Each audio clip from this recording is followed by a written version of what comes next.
The information on where Left 4 Dead 1's campaigns are located is more in the background and mostly seen in the finer level details. Left 4 Dead 2's locations are a bit more upfront and prominent, and when combined with smaller features of their own, paints an interesting picture for these campaigns. Let's start at the beginning. Dead Center takes place in Savannah, Georgia. The Left 4 Dead 2 website discusses how each of the 4 characters ended up in the city, with the survivors themselves occasionally commenting on their setting. I can't believe I'm stranded in Savannah. Man, Savannah's awesome. Come on, I'll show you the sights on the way to the mall. A Savannah area newspaper is even included among the various documents in the CETA meeting room. The campaign even opens in the Vanna Hotel. This means that this is the downtown core of Savannah off in the distance.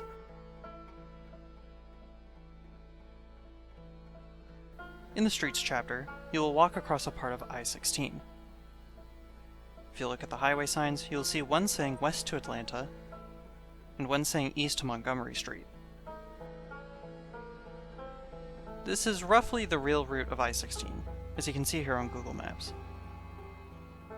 The real I-16 actually ends in Macon, Georgia, which, while being well before Atlanta, does allow you to get to the city via the I-75. Montgomery Street is one of several roadways in downtown Savannah that I-16 merges into, before the interstate turns into Highway 17. All this information actually allows us to better specifically place Dead Center in the city. Given how urban the area around Liberty Mall and the Vanna is, plus the I-16, Dead Center is likely in a fictionalized version of western Savannah near this Cloverleaf interchange with the 516. Possibly here near Cloverdale and Carver Heights, which are both just around the area of Liberty City. The passing, and by extension the sacrifice, takes place in the fictional town of Rayford, Georgia. This can be seen in several signs and heard in some dialogue. City of Rayford. They used to have a boiled peanut festival here. Oh man, good memories. We know Rayford is in Georgia because it is sandwiched between 2 levels set on the I-16, and the frequent mentions of Atlanta in some of the graffiti in the sacrifice.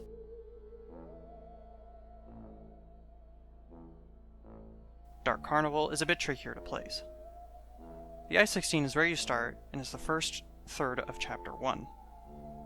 It has an exit to the fictional Whispering Oaks Boulevard, which heads towards the fictional amusement park of Whispering Oaks.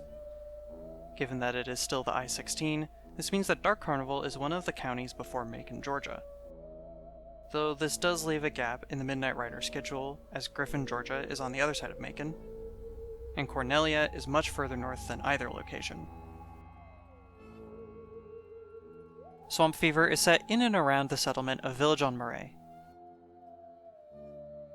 or Village des Marais, as named in the first chapter.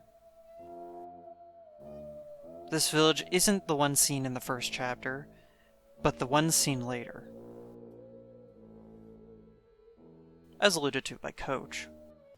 Zombies got here too. They headed to the river. Sounds like a good idea. And the graffiti seen in the plantation home, this village is located near a river. Seemingly the one Virgil arrives on.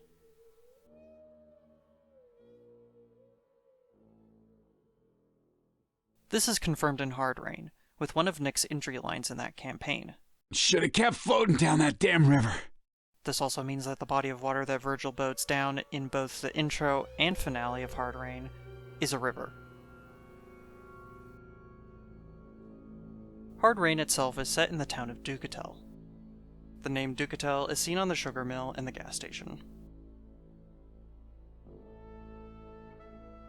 The parish is set in New Orleans. This is seen in the architecture, dialogue. We're here, Crescent City. I'll tell you now, I'm not showing anyone my tits.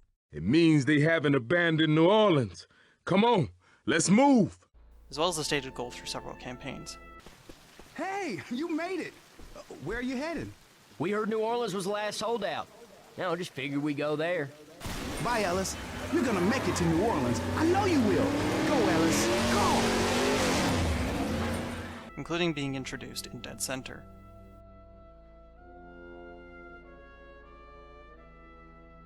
The French Quarter, referenced in Chapter 4's title, is a real district of the city. However, the Veterans Memorial Bridge seen throughout the campaign and traveled over in the finale isn't real.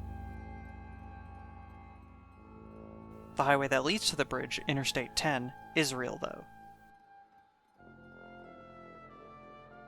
Interstate 10 crosses the southern United States and travels through much of northwestern New Orleans. In the conversation between the soldiers at that bridge, we hear them say this. Roger, Propagator, 15 minutes. Be advised, we have seen flashes on the west bank. Visually confirm west bank is clear. Over. West bank is clear, SQ-7. They're talking about us. Clear. Over. Negative. We are seeing something. Over. As this is in reference to the survivors, that means that all the previous chapters were on the west bank of the Mississippi River, which is backed up by going through the French Quarter and by being relatively close to downtown New Orleans. All of this information confirms that Veterans Memorial Bridge is an in-universe replacement of these pair of bridges named the Crescent City Connection. This conversation also means that Virgil's route into New Orleans was down the Mississippi River, rather than from the Gulf Coast, as he is seen traveling from the Veterans Bridge.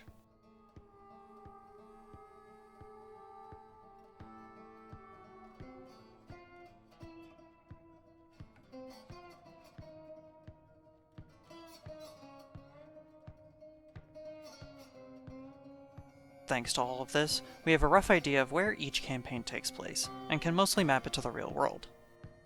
The survivors start off here in Savannah. Beginning in the western parts of the city, they steal Jimmy Gibbs' car from the Liberty Mall, and hop onto the nearby I-16 heading west. They are forced to detour into the city of Rayford somewhere along the way. After getting across the bridge, they return to the I-16 and get stopped before Macon, Georgia, near the Whispering Oaks amusement park. They get in the rescue helicopter at the park and crash land near Village en Marais, where they get picked up by Virgil on a river. This river is either the Mississippi itself or one of a handful of rivers that feed into it at the very end of its path. Traveling further south on one of these rivers, the group needs to stop in a town named Ducatel to pick up fuel. Once they have returned to the boat, they finally make it to New Orleans, where they have to traverse the western bank, including the French Quarter, and then cross over the Mississippi to the eastern bank of the city to escape with the military.